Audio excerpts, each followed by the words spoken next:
నమస్కారం. Welcome to my channel. ఈ వీడియోలో ఆంధ్రప్రదేశ్ ప్రభుత్వ ఉద్యోగ సోదరులకు ఒక ముఖ్య గమనిక.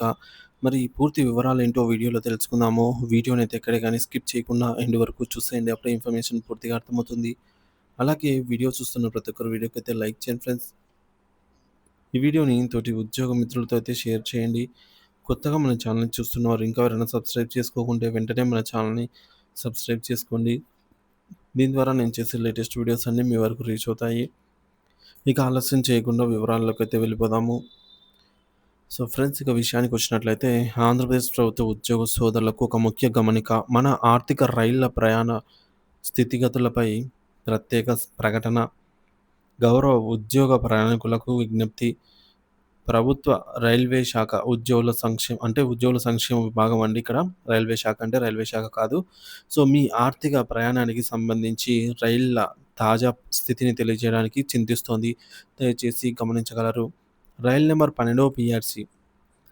12 పీఆర్‌సీ సూపర్ ఫాస్ట్ ఎక్స్‌ప్రెస్ మీ అందరూ ఎంతో ఆశగా ఎక్కవలసినటువంటి ఈ యొక్క రైలు జూలై 1, 2023న బయలుదేరాల్సి ఉన్నప్పటికీ సాంకేతిక కారణాల వల్ల నిరవధికంగా ఆలస్యంగా నడుస్తోంది.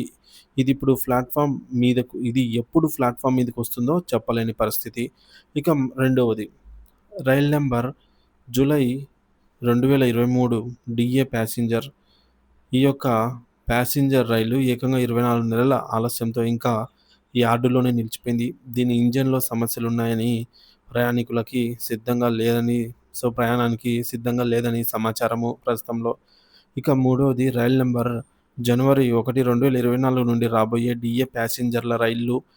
జనవరి 2024 నుండి బయలుదేరాల్సిన అన్ని డీఏ ప్యాసింజర్లు రైళ్లు కూడా తమ షెడ్యూల్ కంటే కనీసం 12 నెలల వెనుకంజలో ఉన్నాయి. వీటి రాకలపై కూడా ఎటువంటి స్పష్టత లేదు. కొత్తగా ఆలస్యమవుతున్న మరికొన్ని రైళ్ల వివరాలకు చూసుకున్నట్లయితే సరెండర్ లీవ్ క్యాష్‌మెంట్ స్పెషల్ రైలు. ఈ ట్రైన్ యొక్క తాత్కాలికంగా రద్దు చేయబడింది అని తెలుస్తోంది. ప్రయాణికులు తమ టికెట్ డబ్బుల కోసం నిరీక్షించాల్సిందే. ఇకపోతే హెల్త్ కార్డ్ ఆరోగ్య ఎక్స్‌ప్రెస్ రైలు. ఈ రైలు పట్టాలు తప్పి దాని దారి మధ్యలోనే ఆగిపోయింది. దీనివల్ల ప్రయాణికులు అనగా ఉద్యోగులు మరియు వారి కుటుంబ సభ్యులు అత్యవసర సమయాల్లో తీవ్ర ఇబ్బందులు పడుతున్నారు. ఈ రైళ్ల ఆలస్యానికి గల కారణము ప్రభుత్వ రైల్వే ట్రాక్ అయినటువంటి ఖజానా తీవ్రమైన మరమ్మతులకు గురవ్వడమే ఈ జాప్యాలకు ప్రధాన కారణమనైతే తెలియజేస్తున్నాము.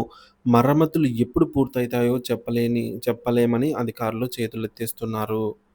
విజ్ఞప్తి కావున ఓ ఉద్యోగ ప్రయాణికులారా, ఎప్పటిలాగా మీకున్న అపారమైన సహనంతో చెక్కుచెదరని ఓర్పుతో సర్దుబాటు చేసుకుని మీ దైనందిన జీవితం అనే ప్లాట్‌ఫామ్‌పై నిరీక్షిస్తూ ఉండగలరనైతే వినమ్రతగా కోరుతున్నాము.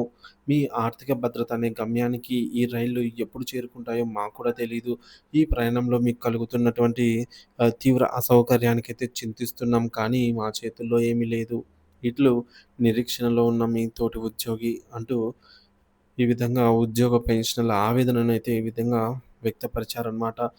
నిజానికి చూసుకున్నట్లయితే అక్కడ రైళ్ళు ఎలా ఆహ్, ఉంటుందో ఇక్కడ ఉద్యోగుల దైనందిన జీవితం గూడా అంతకంటే ఎక్కువ దారుణంగా అయితే తయారైన పరిస్థితిని నేడు మనము చూస్తున్నాము. 12 పీఆర్‌సీ కూడా మనకు గడువు కాలం ముగిసి దాదాపు 2 ఏళ్లైనా కూడా ఇంకా పట్టించుకోలేని పరిస్థితి. డీఏల గతి లేదు. ఈ విధంగా హెల్త్ కార్డ్ అయితేనేమి, సరెండర్ లీవ్ అయితేనేమి, లీవ్ ఎన్‌కాష్‌మెంట్ అయితేనేమి, ఖజానాకు సంబంధించినటువంటి మరమ్మతులే జరుగుతున్నాయి నిజంగానైతే తెలుస్తోంది. మొత్తానికి దీనిపై మీ అభిప్రాయాన్ని కామెంట్ ద్వారా తెలియజేయండి friends. Thank you for watching this video.